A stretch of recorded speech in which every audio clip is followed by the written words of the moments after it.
Yo soy alta, morena y amable. ¿Y tú? ¿Cómo eres? ¿Cómo son tus amigos? ¿Son interesantes? Look at these two questions. ¿Cómo eres? ¿Cómo estás? How are these two questions different? Well, ser points out a characteristic, while estar points out a condition. What are you like versus how are you doing? And that's what we're going to talk about in this lesson. We are going to focus on the differences between ser and estar. But first, let's focus on the verb ser. I hope you remember the verb ser, but we'll start by reviewing it just in case. Here it is. Yo soy, tú eres, usted, él, ella es, nosotros somos, vosotros sois, ustedes, ellos son. Now, when ser is followed by an adjective, the adjective must agree with the noun it modifies in number and gender.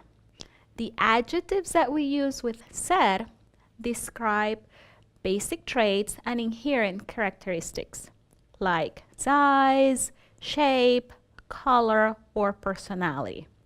For example, we could say, Carolina es simpática y bonita. Or, los lápices son amarillos.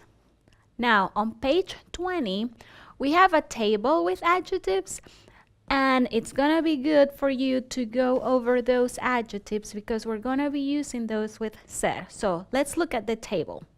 We have amable, and then we have the opposite of amable, maleducado.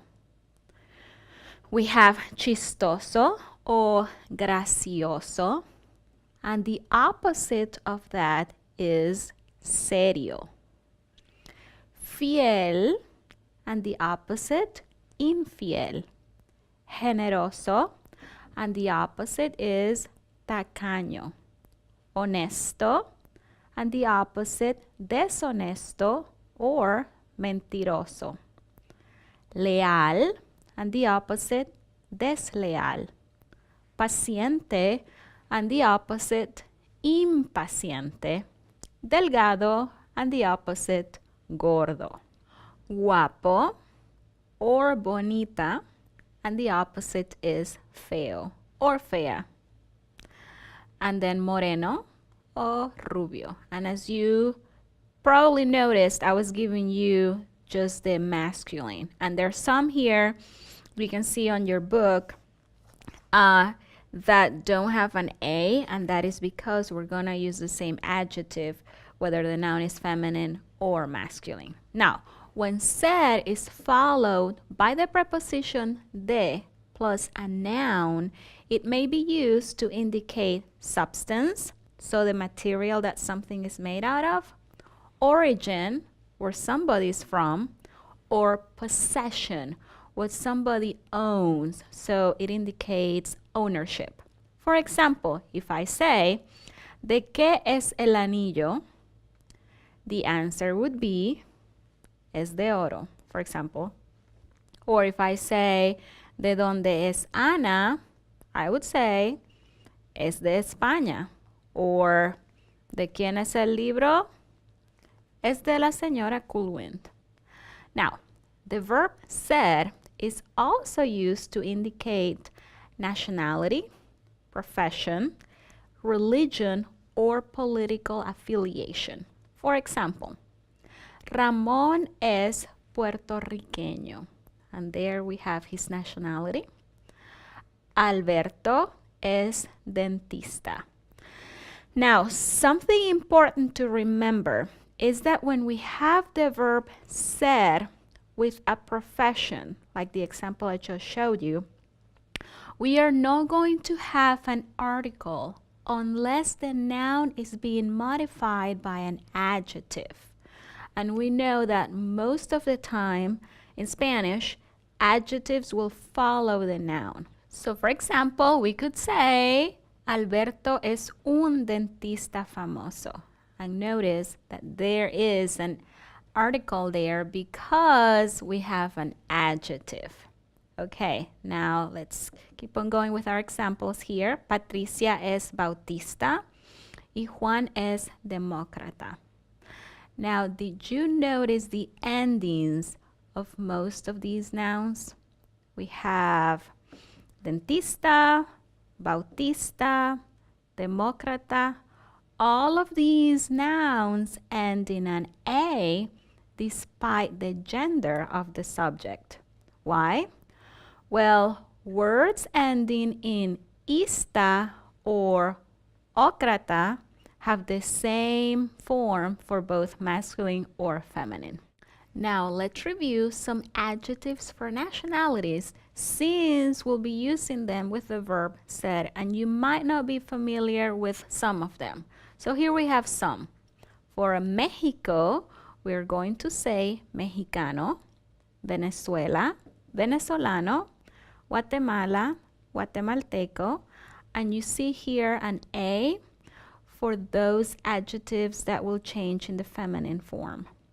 Cuba, cubano, España, español, República Dominicana, dominicano, Chile, chileno, Estados Unidos, estadounidense, Canadá, canadiense, China, chino.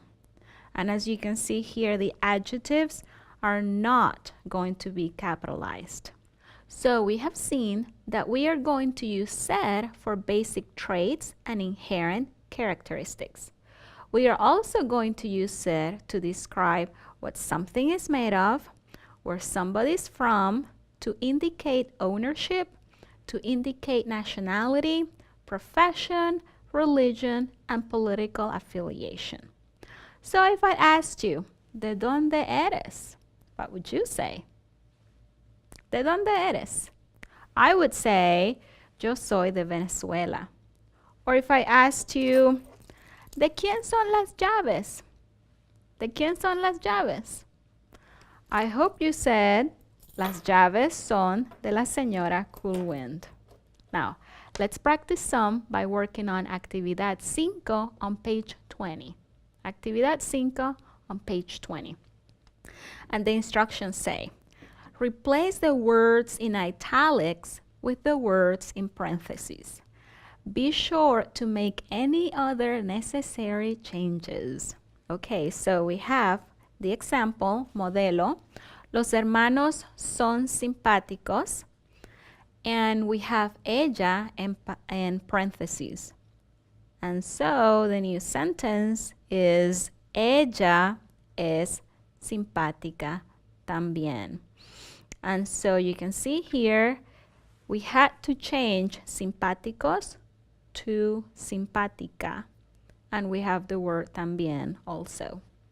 Muy bien. Número 1. Nosotros somos americanos. And you have the word ellas. Change the sentence.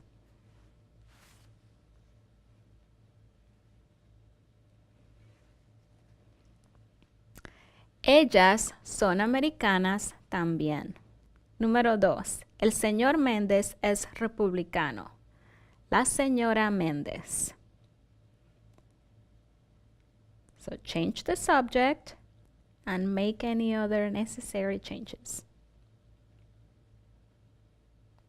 La señora Méndez es republicana también. Número 3. Pedrito es gracioso. And we have in parentheses Juan y Carlos.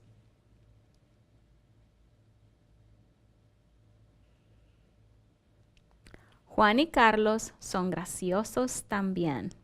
Número 4. Los profesores son inteligentes. And you have in parentheses la profesora. La profesora es inteligente también. Número 5. Rubén es guapo. Yo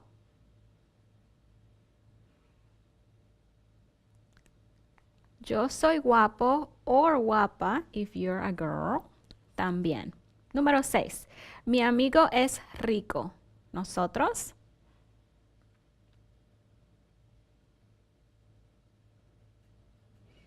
Nosotros somos ricos también. Número 7. El profesor Sánchez es cristiano. ¿Tú?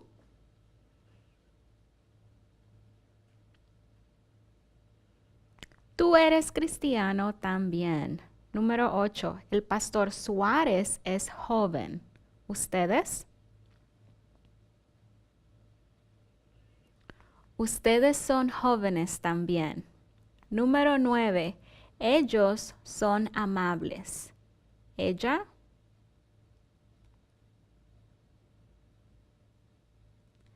Ella es amable también. Y número 10. Mi vecino es honesto. ¿Nosotras? Nosotras somos honestas también. Buen trabajo. Now, we've been talking about ser, but when do we use estar? Let's contrast some of the differences between the two. Ser versus estar. Ser plus adjective describes a basic trait or inherent characteristic. Estar plus adjective describes a temporary state or condition. For example, Susana es bonita or Susana está bonita. The first sentence is just saying that she is pretty. The second one, she looks pretty. Ser plus de expresses origin. And estar plus a preposition expresses location. For example, Susana es de Venezuela. Susana está en Venezuela. Now, we are going to do a short listening activity that highlights the differences between ser and estar. So, open your activities manual to page 6 and listen to the instructions carefully and complete the activity as you listen.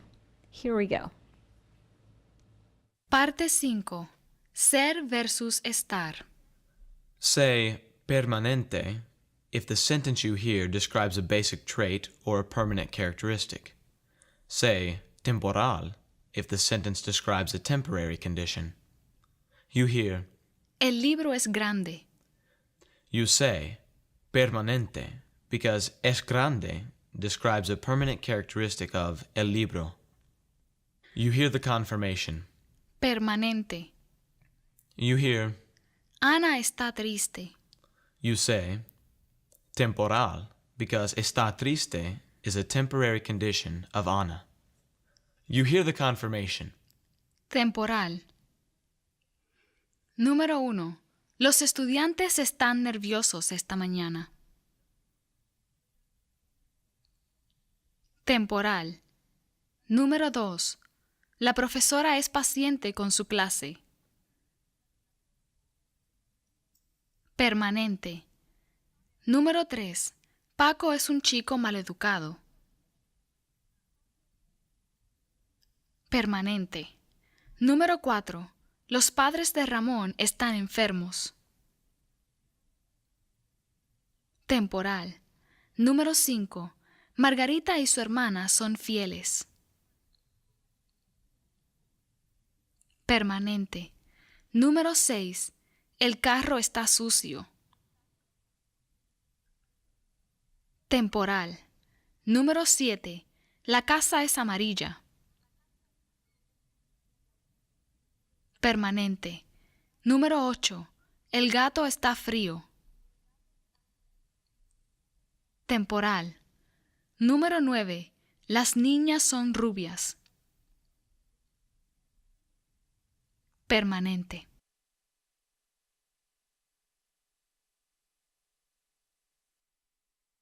Now let's practice a little bit more by working on Actividad 7 on page 22 of our textbook.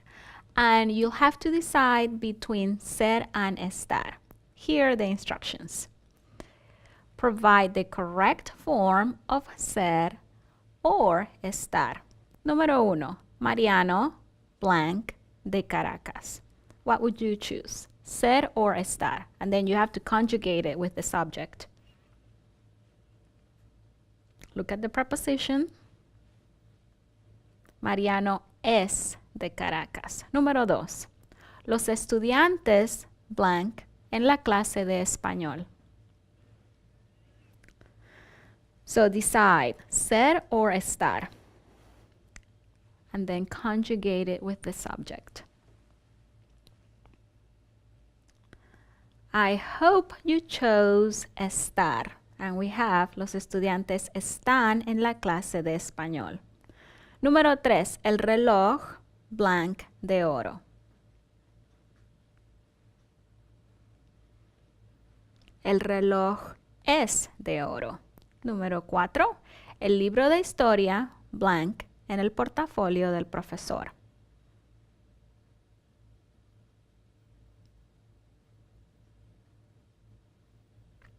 And está. El libro de historia está en el portafolio del profesor. It's talking about the location. Muy bien. Los ojos de María, blank, azules. Los ojos de María son azules. Describing here an inherent characteristic. Número 6. Paco y Tomás, blank, mexicanos. And I hope you chose ser. Paco y Tomás son mexicanos. Número 7. La madre de Rosita, profesora.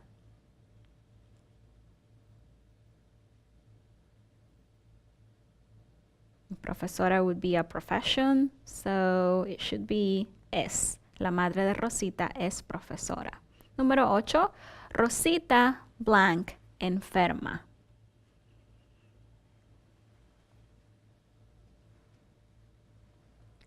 And Rosita está enferma is just a condition, something temporary.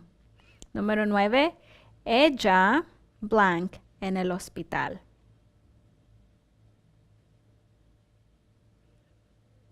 Ella está en el hospital. That's her location. Y número 10. El padre de Rosita, blank, médico. And that is his profession. So we should have chosen ser. El padre de Rosita es médico. Muy bien, buen trabajo. Now make sure you complete your assignment before our next lesson. Hasta la próxima.